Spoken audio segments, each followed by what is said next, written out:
Suis-je légitime?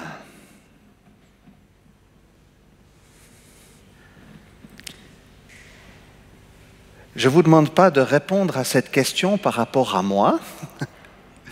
Suis-je légitime? Parce que je pense que c'est une question que nous nous posons certainement plus souvent qu'à son tour. Formulée différemment, on pourrait dire, suis-je à la hauteur? Suis-je suffisant dans ce qu'on attend de moi?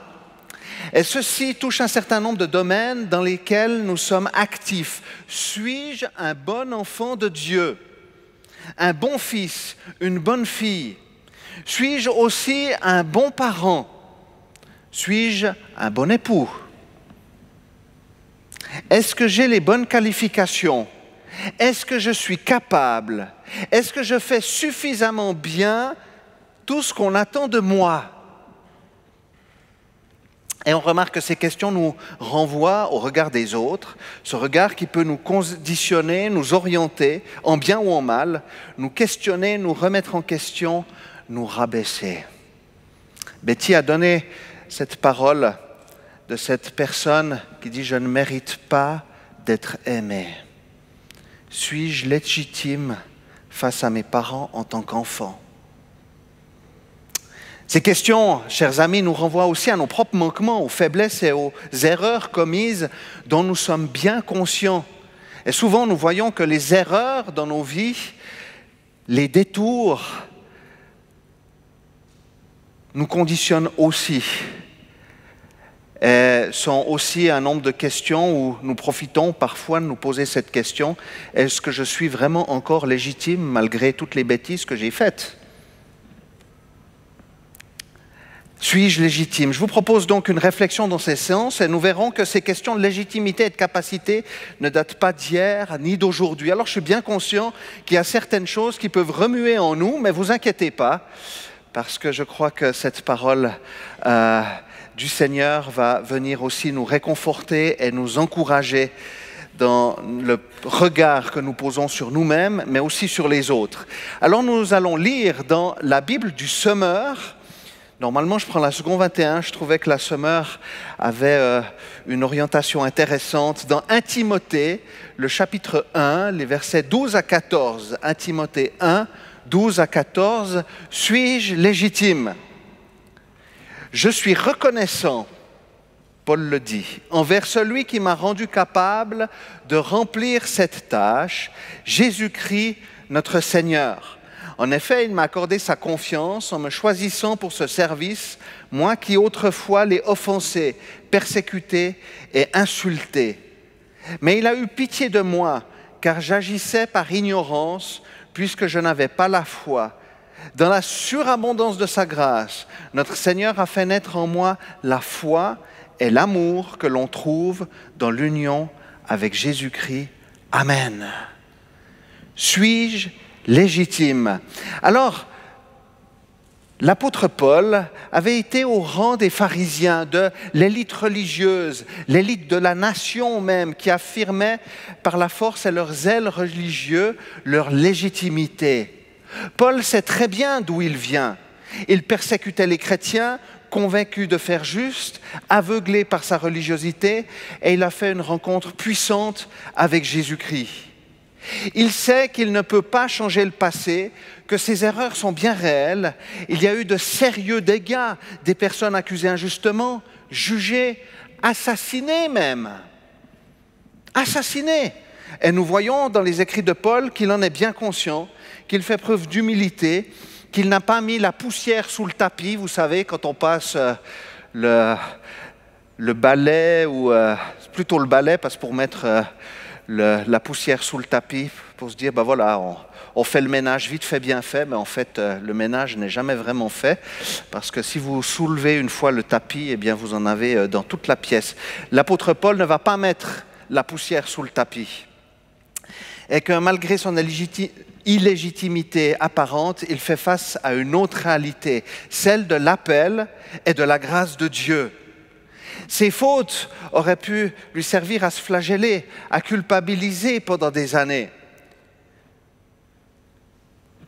Au lieu de cela, elles lui servent à louer la grâce de Dieu. Il sait d'où il vient, il sait qu'il persécutait, qu'il n'était pas adéquat, mais il sait comment il avance maintenant en comptant sur la grâce de Dieu, sachant que celle-ci n'est pas vaine, mais qu'elle est efficace, qu'elle le porte, le restaure, elle l'amène plus loin. Comprenez bien, frères et sœurs, que l'apôtre Paul ne passe pas chat sur braise, comme on pourrait dire, sur les persécutions qu'il a faites, parce que c'est quelque chose qu'il porte en lui. Ce que je veux dire par là, c'est que ça aurait pu le bloquer dans sa légitimité en tant qu'appelé de Dieu. Mais malgré cela, il reconnaît que la grâce de Dieu est bien plus abondante que tous les crimes qu'il a lui-même commis. C'est très important de saisir cela. Il ne va pas comme ça en disant « oui, c'est bon, le Seigneur me pardonne ». Il est vraiment conscient. Il a vécu une repentance profonde. Et il dit « sans la grâce de Dieu, sans la grâce surabondante de Dieu, ce serait impossible que je sois appelé apôtre aujourd'hui. » Alléluia. Le problème dans nos inadéquations, dans nos comportements et nos agissements est de rester bloqué. À chaque jour suffit sa peine. Ce que je fais aujourd'hui n'est pas obligé d'être semblable à hier. Je ne peux pas changer le passé, mais je peux aborder l'avenir en tendant à ne pas reproduire mes erreurs, en demandant au Seigneur sa grâce et son aide. Et il est impressionnant de voir dans les Écritures le nombre de personnes qui, malgré leurs faiblesses, leurs erreurs, leur illégitimité apparente, ont été choisies et appelées par Dieu. Comme Paul le dit, Dieu m'a rendu capable de remplir cette tâche. Si je devais donner un premier point, ce serait ceci. Dieu m'a rendu capable de remplir cette tâche.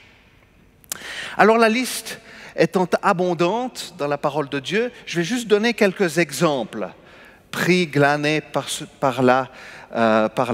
Nous avons Gédéon, vous savez, dans le livre des Juges, dans Juges 6, lorsque l'ange de l'Éternel lui apparaît, il va énumérer toutes les caractéristiques de son illégitimité. Ma famille est peu importante dans la tribu de Manassé. Moi, je suis le plus jeune des fils de mon père. On voit que Gédéon a une piètre estime de lui-même. Seigneur, tu viens à moi, mais je suis illégitime. Pourquoi m'appelles-tu moi? Pourtant, Dieu va l'utiliser. Nous avons une femme, Ruth, qui est une Moabite. Elle est issue d'une nation idolâtre et ennemie d'Israël. Alors qu'elle vivra une succession de deuils, elle viendra se réfugier vers le Seigneur, qui fera d'elle l'épouse d'un Juif, Bose. Elle fera même partie de l'ascendance de David, ainsi que de la généalogie de Jésus, mentionnée au début de l'évangile de Matthieu. Suis-je légitime? Et l'histoire de Ruth m'impressionne. Parce que Ruth, dans son caractère, je vais paraphraser, va dire « Je choisis d'aller vers l'Éternel parce que j'ai entendu qu'il était vivant. » Et c'est pour cette raison qu'elle va dire « Mais j'ai la foi en Dieu. » Et nous voyons par là aussi que nous sommes justifiés uniquement par la foi en Christ. Amen.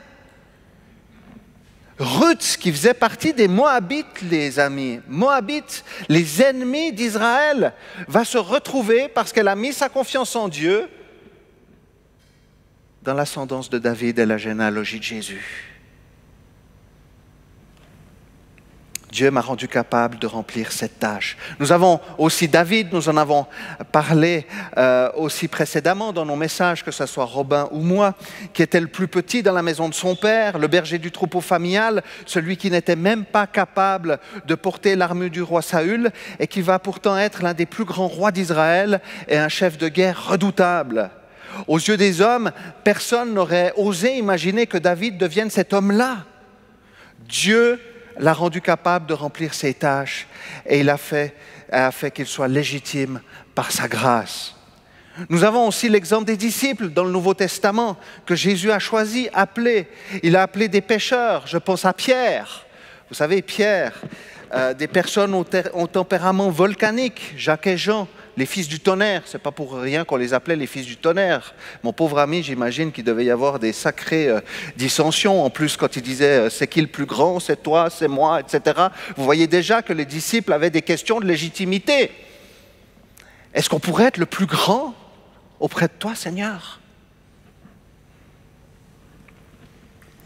On a eu un collecteur d'impôts, Matthieu, qui avait mauvaise réputation parce qu'à la solde, l'envahisseur romain est considéré comme un voleur. Et pourtant, malgré leur illégitimité apparente, Dieu les a choisis. Il ne s'est pas arrêté sur leurs manquements, leurs faiblesses, leurs doutes. Il les a accompagnés par sa grâce, les enseignant, les reprenant, leur pardonnant. Ce qui m'a toujours interpellé, c'est que Jésus a choisi aussi Judas, qui était un voleur, il piquait dans la caisse, et qui était un traître. Fin de la parenthèse. On a cet exemple bien connu de Pierre, qui est considéré comme le chef des disciples, qui pourtant va renier Jésus. On aurait pu penser que c'était pour lui la fin. Comme vous savez, dans ce célèbre jeu, vous connaissez le maillon faible ?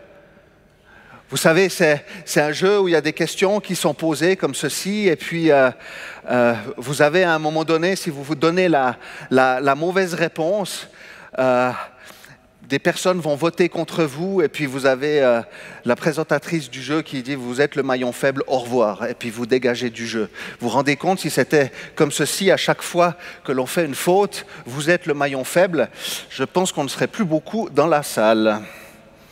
J'ai juste envie, ça va ? J'ai juste envie de vous raconter un petit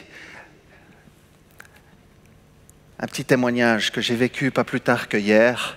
J'étais dans mon jardin, il pleuvait, mais après je me suis dit ça va.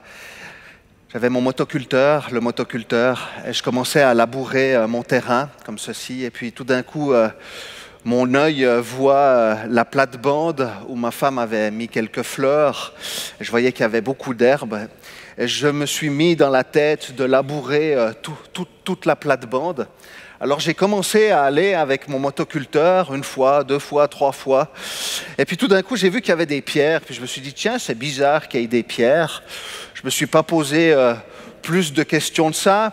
Juste une petite pensée qui me disait, il semble qu'une fois dans une plate-bande, il y avait des fraisiers. Et lorsque ma femme vient... je la vois pas très contente, et à juste titre, elle me dit « Où sont mes fraisiers ?»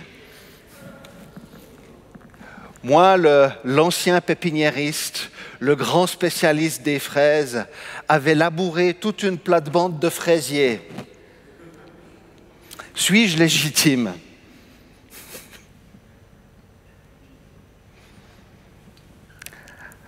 Alors, on a pu... je vais réparer, je vais aller acheter des fraisiers cette semaine pour refaire une jolie plate-bande. Mais on peut se poser cette question. Suis-je légitime dans les bourdes et les erreurs que l'on fait? Est-ce que cette erreur-là, change fondamentalement ma valeur? Est-ce qu'à cause de cela, je ne vais plus labourer avec mon motoculteur des plates-bandes? Je ferai certainement plus attention. Vous savez, que notre prétendue légitimité ne soit pas un prétexte pour fuir et abandonner là où Dieu nous a placés. Et j'aimerais vraiment répéter cette phrase, parce que je crois qu'elle est très importante. Que notre prétendue illégitimité ne soit pas un prétexte pour fuir et abandonner là où Dieu nous a placés. Parce qu'ils ne se sentent pas capables ou dépassés, des hommes et des femmes quittent le domicile conjugal. Parce que des parents ne se sentent pas à la hauteur, ils abandonnent l'éducation de leurs enfants et leur laissent tout faire. Parce qu'ils ne se sentent pas suffisants, certaines personnes refusent d'entrer dans l'appel, le service ou le ministère que le Seigneur veut leur confier.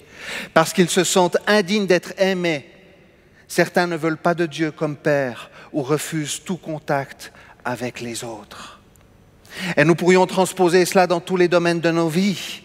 Paul est conscient de l'action de Dieu dans sa vie. Il a eu pitié de moi. Il y a eu la surabondance de sa grâce. Il me rend capable de remplir cette tâche. Amen.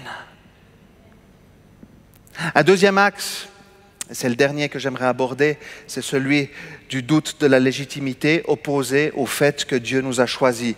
L'apôtre Paul, qui se considère comme petit, comme le moindre, reconnaît cependant qu'il a été choisi pour service. Pourtant, il aura un certain nombre de détracteurs, les super-apôtres, nommés par Paul, qui veulent dans un sens discréditer son apostolat. Nous verrons qu'il y a d'autres personnes qui vont tordre le sens de ce qu'il dit, de ceux qui disent « ses lettres sont sévères et énergiques, mais lorsqu'il est là, c'est un faible et sa parole ne mérite pas l'intention, elle est méprisable. » Vous voyez ça dans 2 Corinthiens 10, 10. Vous vous rendez compte? L'apôtre Paul, il a reçu ces critiques de questionnement d'illégitimité. Ses lettres sont sévères et énergiques, mais lorsqu'il est là, c'est un faible. Et sa parole ne mérite pas l'attention. C'est un mauvais orateur, entre autres. Il nous a dit.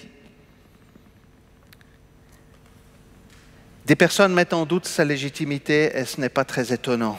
Jésus a aussi été confronté à sa légitimité en tant que fils de Dieu. Nous avons l'exemple des pharisiens qui remettaient tout en question et l'attaquaient précisément sur sa légitimité. Dans Marc 11, 28, nous lisons « Par quelle autorité fais-tu ces choses et qui t'a donné l'autorité de les faire ?»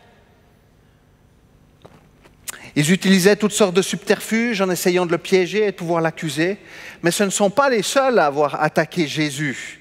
Le diable, lorsqu'il a tenté Jésus, voulait semer le doute, a mis en cause la légitimité du Fils de Dieu. Dans Luc 4, « Si tu es le Fils de Dieu, ordonne à ces pains de se changer. » Si tu es le Fils de Dieu, saute d'ici et lance-toi dans le vide. Et on voit que le diable vient, essaye de semer le doute de la légitimité face à Jésus-Christ, qui est le Fils de Dieu, qui n'a jamais péché, qui est pleinement homme, pleinement Dieu, qui savait qui il était. Il savait pleinement qui il était, quelle était sa mission, quelles étaient les responsabilités que le Père lui a confiées, et il va les mener à bien jusqu'au bout. Jésus sait qui il est. Et nous le voyons tout au long de l'Évangile, notamment dans le livre de Jean, où il dit « Je suis ». Il va confirmer par là qu'il est l'envoyé de Dieu, qui lui seul a dit « Je suis celui qui suis ». Il est pleinement convaincu de son identité et de sa légitimité. Alors soyons conscients que ceux qui nous entourent peuvent douter de notre légitimité. Alors je pense qu'un des challenges, un des défis, c'est de ne pas être dans la suspicion, mais convaincu que Dieu nous a choisis, établis, et va permettre que nous portions du fruit. Le diable fera tout ce qu'il peut pour semer le doute quant à notre légitimité. Son but est de nous détourner de l'appel que Dieu nous adresse à le suivre. Il y a les autres, il y a le diable, puis encore quelqu'un qui nous met les bâtons dans les roues. Vous savez qui c'est? Exactement, nous-mêmes. Et nous sommes souvent notre propre ennemi et notre plus grand ennemi pour nous dévaloriser, pour nous comparer, pour nous juger, nous condamner. Et nous sommes parfois en confrontation avec nous-mêmes. Si ça peut vous rassurer ou plutôt vous aider, nous trouverons toujours meilleurs que nous. À yeux humains, tu trouveras certainement toujours un chrétien qui est meilleur que toi, qui a l'air en tout cas de visu beaucoup plus pieux que toi. C'est une réalité. Nous trouverons toujours des meilleurs orateurs que nous. Nous trouverons des collègues de travail certainement mieux qualifiés que ce que nous pensons de nous-mêmes. Mais c'est une réalité. Mais Paul a dit, il m'a accordé sa confiance en me choisissant pour ce service. Dit différemment, il m'a jugé digne de confiance en m'établissant à son service. On pourrait traduire encore, il m'a estimé fidèle. Seigneur, je désire faire ta volonté. Et c'est de cela dont il s'agit. Alors l'apôtre Paul est conscient d'où il vient. Il n'a pas honte, en toute humilité, de partager là où il a péché, ses faiblesses étant manifestes. Mais il est aussi conscient que s'il peut aller de l'avant, s'il peut dépasser les erreurs qu'il a commises, c'est bien par la grâce de Dieu et le fait que c'est lui qui le qualifie et qui œuvre en lui. Dans la surabondance de sa grâce, notre Seigneur a fait naître en moi la foi et l'amour que l'on trouve dans l'union avec Jésus-Christ. Paul sait que Jésus vient combler sa vie et lui donner ce dont il a besoin. Jésus fait naître en moi la foi et l'amour. De la même manière, je nous invite à réfléchir sur nos propres faiblesses et nos doutes quant à notre propre légitimité. Les endroits où nous sommes déficients dans notre propre estime et dans notre relation avec Dieu, avec les autres, que ce soit comme enfants de Dieu et dans notre vie de tous les jours. Ce qui m'a interpellé et frappé dans ce passage de Paul à Timothée, c'est que dans le même contexte, et juste à la suite du même chapitre, Paul va dire à Timothée, combat le bon combat de la foi, gardant une foi pure et une bonne conscience. Et je crois, chers amis, qu'il y a une clé dans la bonne conscience. Le fait de reconnaître là où je suis déficient, là où j'ai besoin d'aide, là où j'ai besoin de la grâce de Dieu, là où j'ai des lacunes, là où j'ai besoin d'être formé, enseigné, tout en demandant à Dieu son aide et sa grâce, qu'il fasse grandir en nous la foi et l'amour. Seigneur, j'ai tellement besoin de ton amour. Seigneur, j'ai tellement besoin de ta grâce. Frères et sœurs, ne soyons pas de ceux qui fuient dans nos responsabilités. Vous savez, nous sommes confrontés à toutes sortes de difficultés dans nos propres vies. Que ce soit dans les familles en tant que conjoints, de pouvoir nous accorder, de pouvoir tendre à être sur la même longueur d'onde. Et c'est un travail en soi. Suis-je légitime? Oui, par la grâce de Dieu, tu es légitime. En tant que mari, en tant que femme. On pourrait parler abondamment aussi de l'éducation des enfants. Si quelqu'un a un mode d'emploi, je suis preneur. Et je pense que tout le monde pourrait le dire. Si on a des modes d'emploi, le problème, c'est que le mode d'emploi n'est pas le même pour chaque enfant. Suis-je un bon parent? Suis-je un bon père? Suis-je une bonne mère? Et je crois qu'il y a une clé dans ce que Paul dit, c'est que l'amour, la foi puissent grandir. Et c'est une prière que je fais parfois. Il y a des moments où je la fais très régulièrement. Seigneur, fais de moi un père, un mari, un pasteur selon ton cœur. Je suis bien conscient de mes propres déficiences. Je suis bien conscient de mes propres faiblesses. Je suis bien conscient de là où j'ai besoin d'être restauré, d'être peut-être guéri même, d'être rétabli. Alléluia. Que le Seigneur nous vienne en aide. Suis-je légitime? J'ai envie de répondre oui, par la grâce de Dieu. Et par sa grâce, je veux de tout mon cœur, avec une bonne conscience, agir là où il m'a placé. Vous savez, on a parfois des telles conceptions de dire j'aimerais tellement un ministère. On idéalise parfois les ministères en disant si j'ai un ministère, ça veut dire que je vais être devant dans l'église ou que je vais avoir une responsabilité. Mais ce que j'aimerais dire, c'est que ton ministère, premièrement, c'est à la maison. La première tâche que Dieu t'a confiée, c'est à la maison. C'est d'être un mari, d'être une femme aimante, qui reconnaît ses erreurs, qui avance, qui progresse, qui pardonne, qui demande pardon. Alléluia. Ton ministère, c'est d'élever tes enfants dans la foi, dans la confiance, tout en étant conscient de tes erreurs. Quand on est avec nos enfants, il est important aussi de pouvoir reconnaître là où nous avons fait faux. Vous savez, le « j'ai toujours raison », ça c'est très destructeur. Parce que ça amène à ne jamais nous remettre en question. Une bonne conscience, c'est aussi cette capacité de nous remettre en question. Et puis, est-ce que le ministère, ce ne serait pas aussi mon travail?